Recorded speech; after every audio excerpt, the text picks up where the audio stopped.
Hermanos, bueno, acabo de llegar hace creo que una hora, algo más, estuve de viaje. Estuve también un poquito preocupado, porque si no llego a tiempo, ¿qué boletín va a haber en la iglesia? ¿Qué me hago?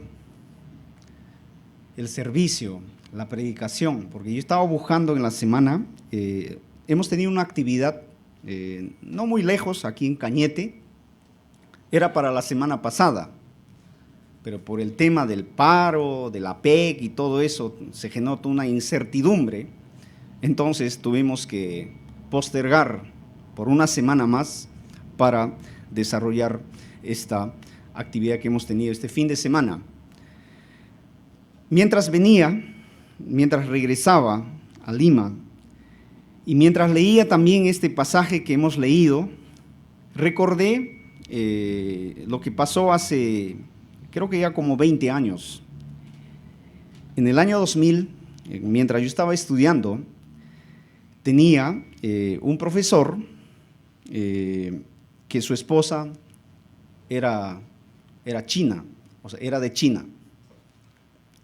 Entonces, un día él se despidió de nosotros y teníamos el correo para comunicarnos. Y resulta que yo escribí un correo inocente, porque ellos estaban en China, escribí un correo y demoró en responderme, creo que 2 meses o algo más. A veces, hermanos, nosotros queremos comunicarnos a través de este aparato. Antes era por correo y mucho más antes había que escribir una carta. Entonces, a veces, cuando no hay respuesta, entonces uno empieza a imaginar cosas. ¿Habrá llegado la información? ¿O será que no me quiere contestar? ¿O qué habrá pasado? ¿No? Entonces yo, inocente, empecé a imaginarme cosas. Pero si el profesor, estando aquí, se comunicaba con todos nosotros. En otras ocasiones yo le escribía un correo y me respondía de inmediato. Dicho sea de paso, este profesor era del Antiguo Testamento y yo regresé después de mis estudios al seminario queriendo practicar el hebreo, porque este profesor era conocedor de hebreo.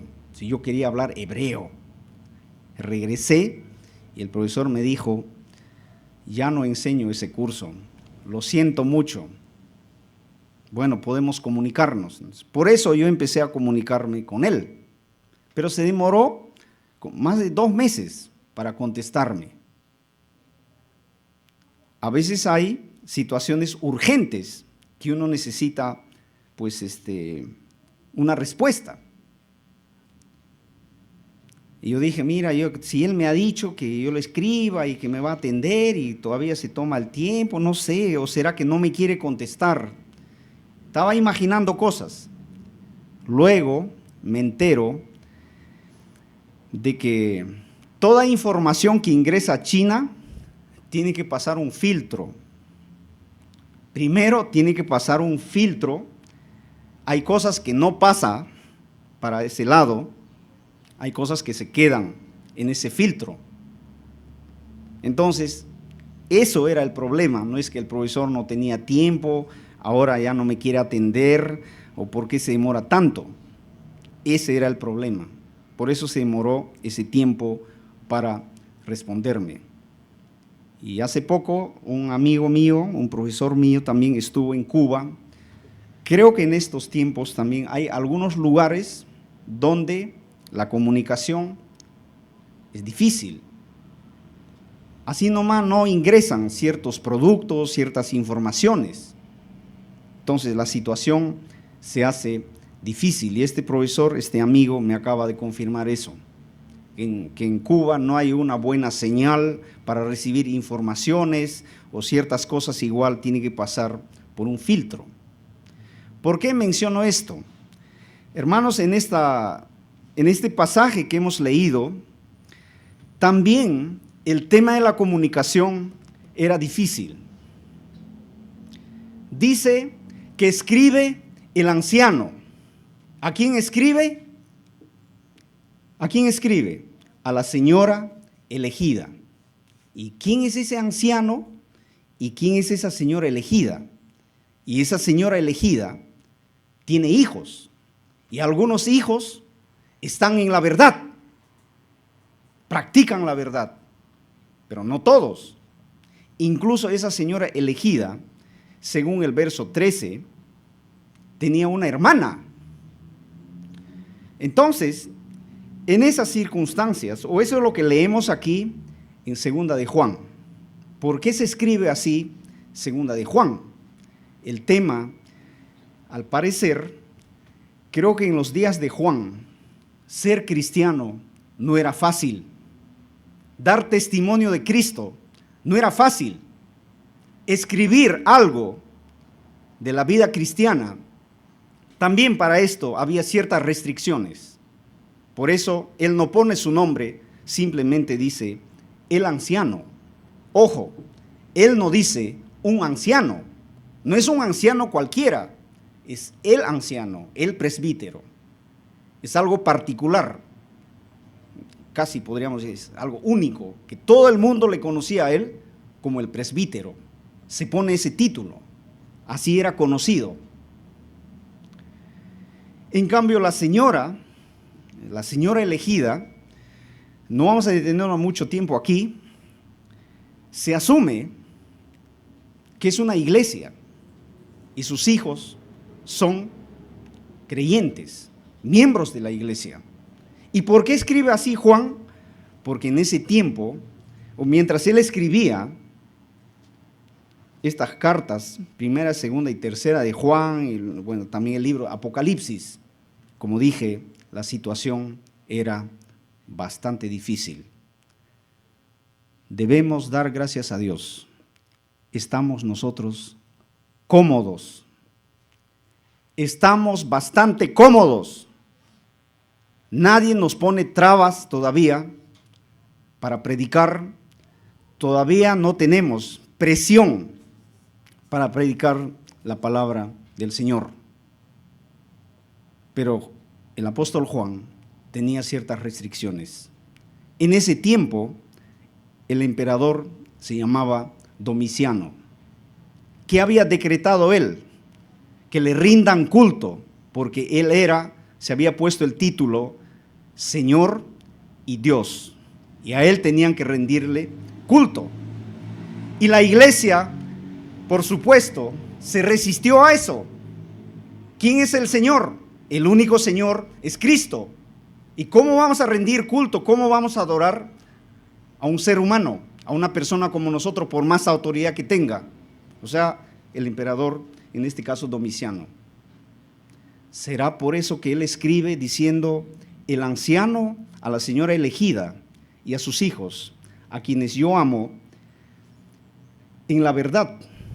Y no solo yo, sino también todos los que han conocido la verdad, a causa de la verdad que permanece en nosotros y estará para siempre con nosotros. Sea con vosotros gracia, misericordia y paz de Dios Padre y del Señor Jesucristo, Hijo del Padre, en verdad y en amor. Mucho me regocijé porque he hallado a algunos de tus hijos andando en la verdad, conforme al mandamiento que recibimos del Padre. Y ahora te ruego, Señora, no como escribiéndote un nuevo mandamiento, sino el que hemos tenido desde el principio, que nos amemos unos a otros. Y este es el amor, que andemos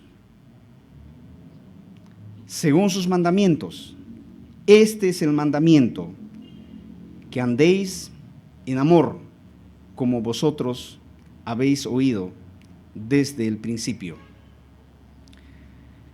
Hermanos, la reflexión de esta mañana lo he titulado creo que en el programa dice un ejemplo de amor y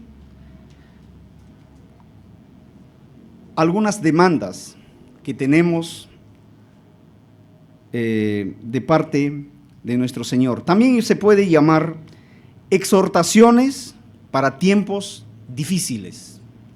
Exhortaciones para tiempos difíciles. Porque el apóstol Juan atravesaba una situación difícil. No solo él, sino la iglesia, los miembros. En medio de esas circunstancias, él hace algunas exhortaciones. Pero antes de hacer las exhortaciones, él, en principio, como dije, él se identifica como el anciano, no como un anciano, uno más, no, el anciano. Era reconocido por ese oficio, por esa tarea que él realizaba. Posiblemente en Asia Menor, en la región de Éfeso, algunos piensan que esta iglesia tal vez era una comunidad pequeña en alguna casa, porque así era al principio. Pero ellos están atravesando una situación adversa, una situación difícil. Ahora, él se pone como ejemplo de amor. Dice, a quien yo amo, el texto dice, en verdad. Y esta frase se repite varias veces. Dice en el verso 1, en verdad. Terminando el verso 1 dice, han conocido la verdad. El verso 2 dice, a causa de la verdad. Entonces se repite una y otra vez esta frase, en verdad, en la verdad. Pregunto, tarea para todos, ¿cuál es la diferencia entre en verdad y la verdad? ¿Hay alguna diferencia entre en verdad y la verdad? Porque se repite una y otra vez. Porque la primera vez que aparece dice, a quienes yo amo en verdad. En los otros versos dice la verdad. Es por eso la pregunta, ¿cuál es la diferencia entre en verdad y la verdad? Pero vamos a decir algunas cosas de esto. El tema es que él muestra, o se presenta, que él tiene un amor genuino, un amor verdadero para esta iglesia y sus miembros. Es como decir, digo en verdad que no miento, yo amo a la iglesia y a sus miembros, a la señora y a sus hijos. Él se presenta, como dije, como ejemplo de amor. Entonces, a manera de reflexión, una primera pregunta también. ¿Y cómo qué te conocen a ti? ¿Cómo qué nos conocen a nosotros? Al apóstol Juan le conocían todos como el anciano. ¿Y a ti, cómo qué te conocen?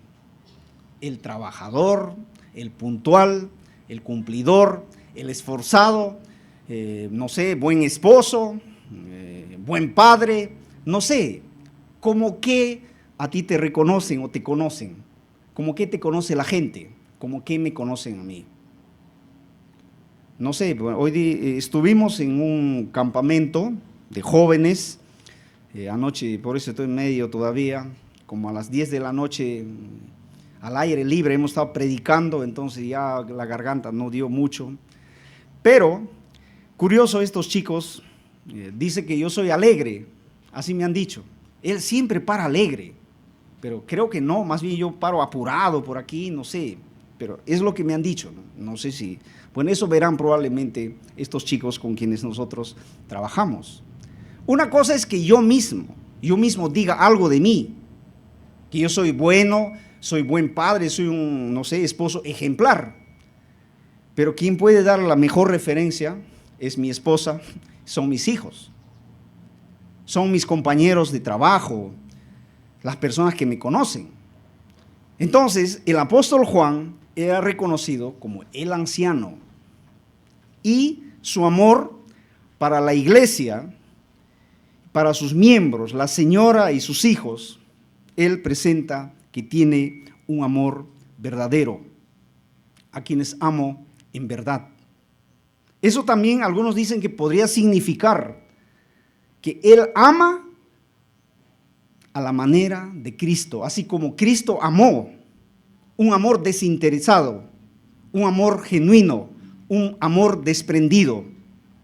Ese amor, esa clase de amor tendría en este caso el apóstol Juan. Por eso escribe en medio de la adversidad, en medio de la persecución, esta carta y dice: te escribo, señora elegida, y a tus hijos, a quienes yo amo en verdad. Y curioso, esta frase que dice yo amo, no hay necesidad de poner el pronombre yo. Sin necesidad de poner el pronombre yo, puedo decir amo, a quien amo en verdad, podría decir. Pero curioso, aquí Juan pone el pronombre. ¿Para qué? Para llamar la atención, para enfatizar lo que él está diciendo. Por eso pone ese pronombre yo amo, el pronombre yo. Entonces, Juan se presenta como el presbítero, como así lo reconocían, pero a la vez él presenta o él dice que su amor es algo verdadero, algo genuino, así como Cristo amó a sus discípulos, así como Cristo nos ama, él tiene ese tipo de amor, un amor desinteresado, un amor genuino, verdadero, un amor auténtico, un amor consecuente, un amor transparente. Nada pide a cambio. Por eso, él escribe esta carta. No es que a él le han pedido. Él sabe que la situación es compleja, es difícil. Por eso él escribe esta carta para animar a los hermanos, para animar a los creyentes, porque no solamente había oposición, porque también habían falsos maestros. El verso 7 dice eso, ¿no? Que habían muchos engañadores en esos tiempos que traían enseñanzas falsas. Por eso es que él escribe, sabiendo esas dificultades, esta carta. Entonces, primera pregunta de reflexión: ¿cómo te conocen a ti? ¿Qué es lo que te caracteriza? ¿Cómo te conocen en tu barrio, en tu centro de trabajo, tus compañeros, tu familia? ¿Cómo eres reconocido? ¿Qué es lo que te caracteriza? Entonces, eso sería la primera pregunta. Tal vez saliendo un poquito, un día alguien hizo una reflexión, no de este pasaje, pero dijo una pregunta muy interesante. Él dijo: si un día, como iglesia, nos vamos de este lugar, ¿qué dirían los vecinos? ¿Les haríamos falta a los vecinos? Eso él preguntaba.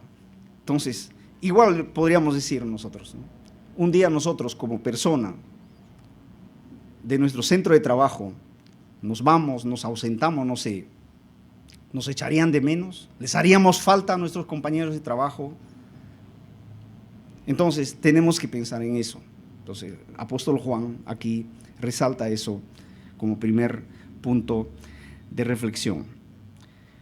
Ahora, el verso 2 dice,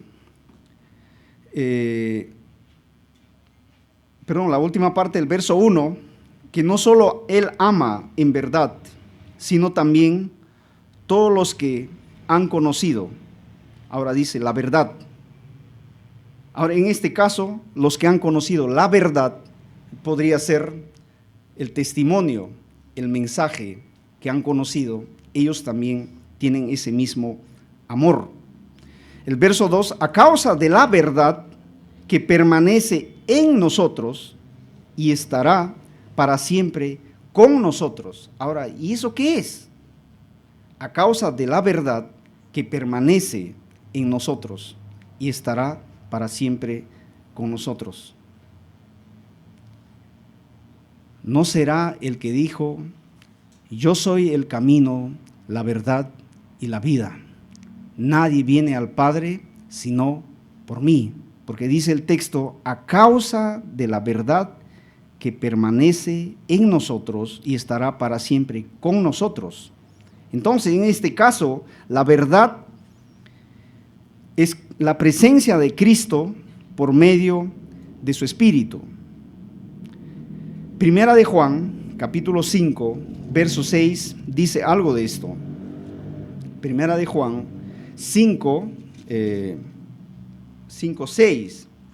Este es Jesucristo, que vino mediante agua y sangre, no mediante agua solamente, sino mediante agua y sangre. Y el Espíritu es el que da testimonio, porque el Espíritu es la verdad. La presencia de Cristo por medio del Espíritu Santo, que está en nosotros, estará con nosotros para siempre. No solamente el mensaje que han escuchado ellos, no solamente lo que han aprendido, sino la presencia de Cristo por medio de su Espíritu. En Juan 14, 17 también dice algo parecido. Juan 14, 17.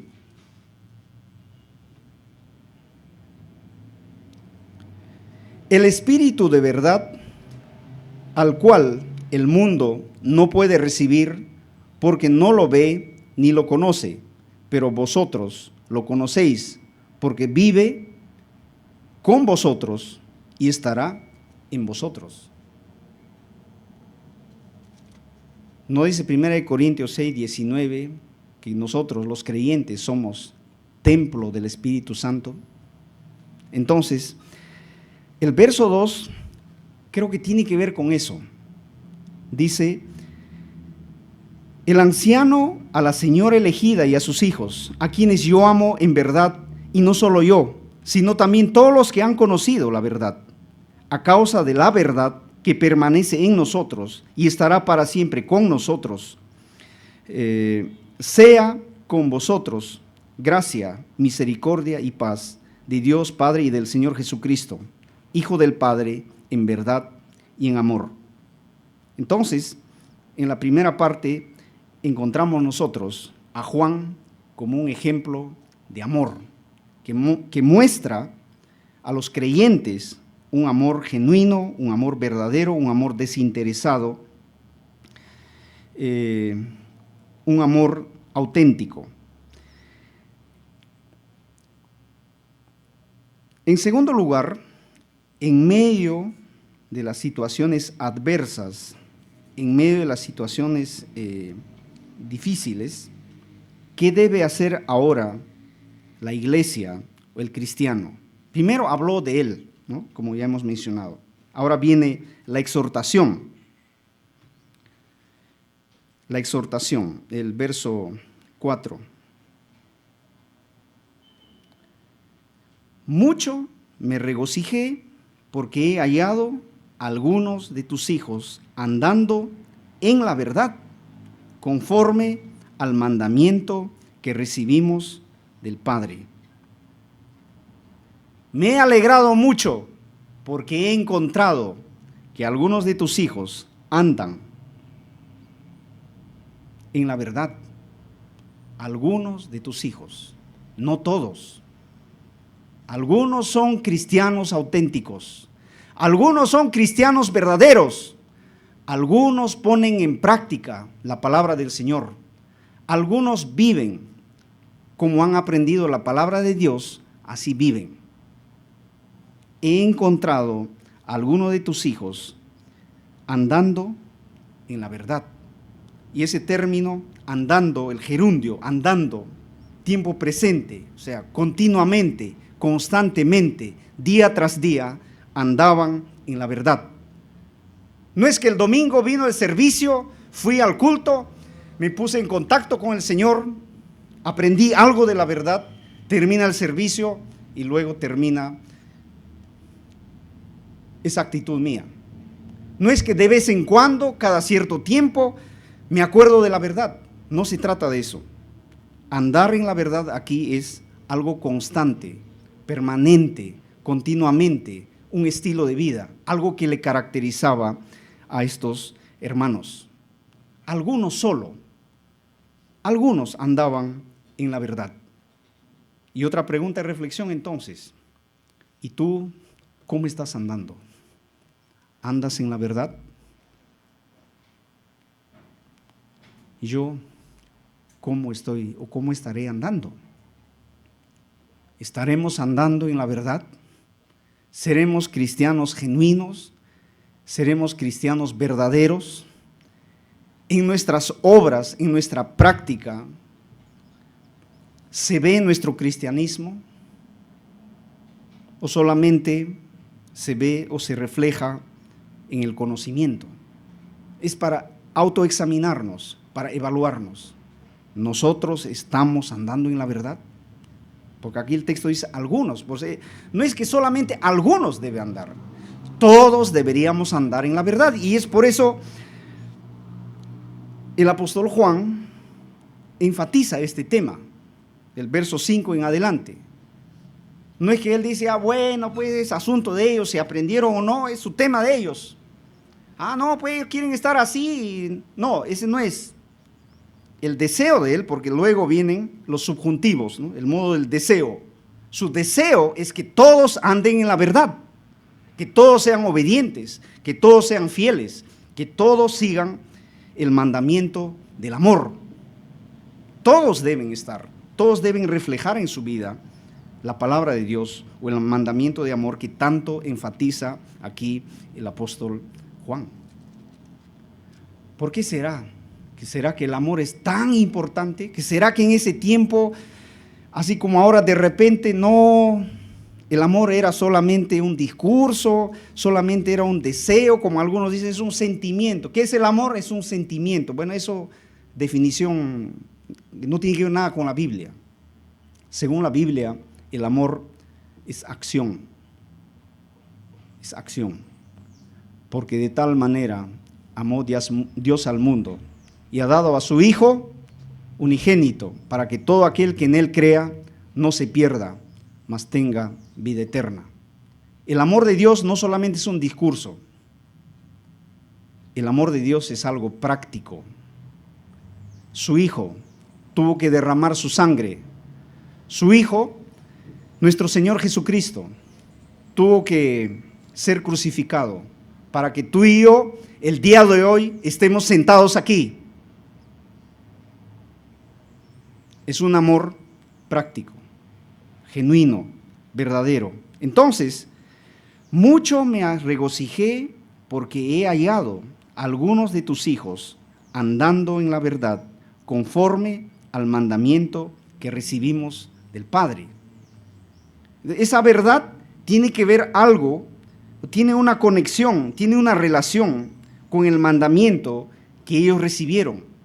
Y luego Él va a tratar de qué se trata ese mandamiento. No es un mandamiento nuevo, es algo que ya conocen, es algo que ustedes ya lo tienen. Vuelve a insistir en ese tema.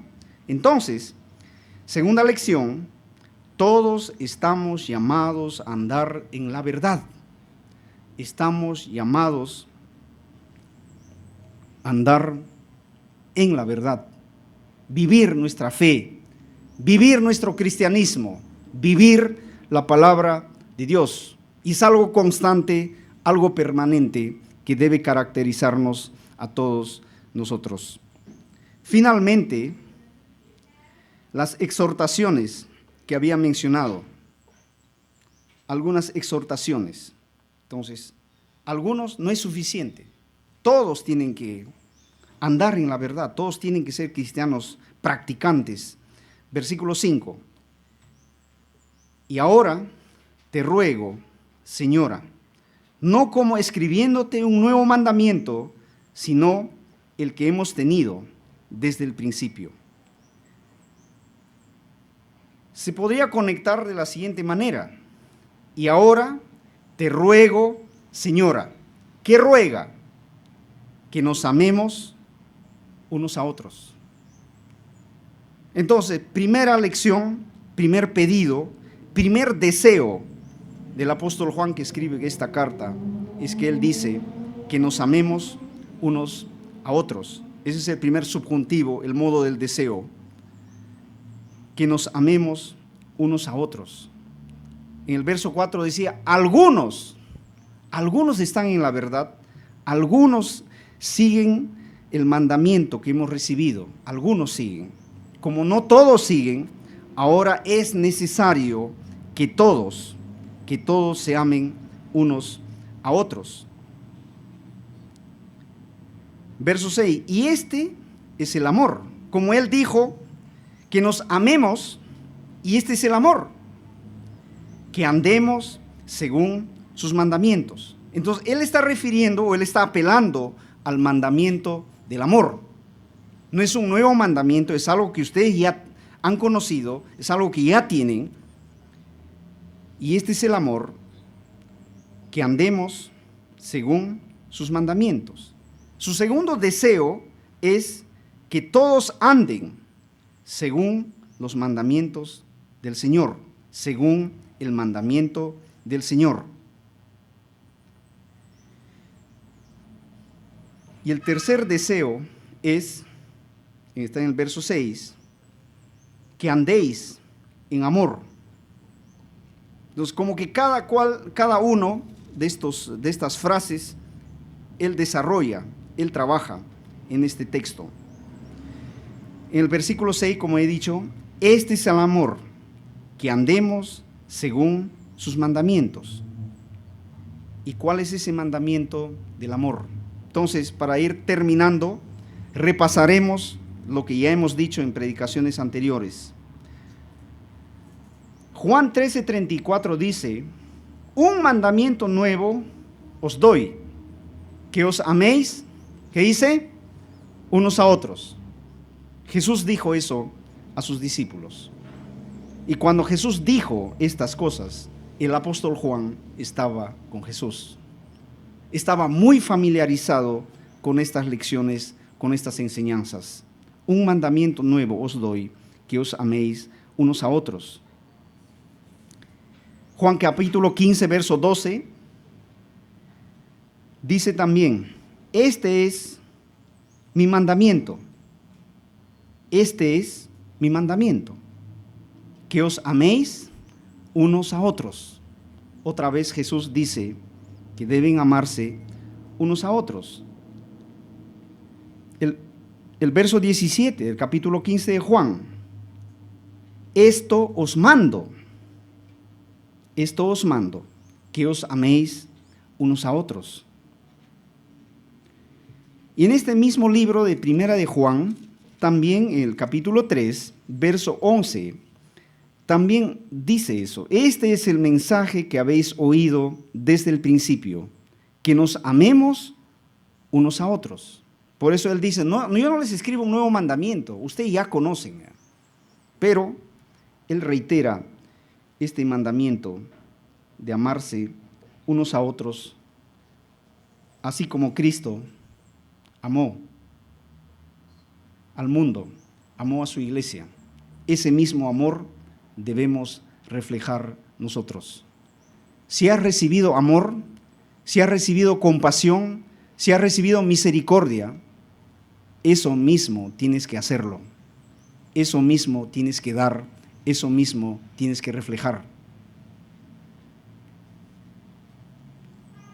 ¿Se acuerdan? No sé dónde, eso ya no estaba escrito aquí, pero había una parábola en que dice que un señor le perdonó la deuda a un criado porque le rogaba, ¿no?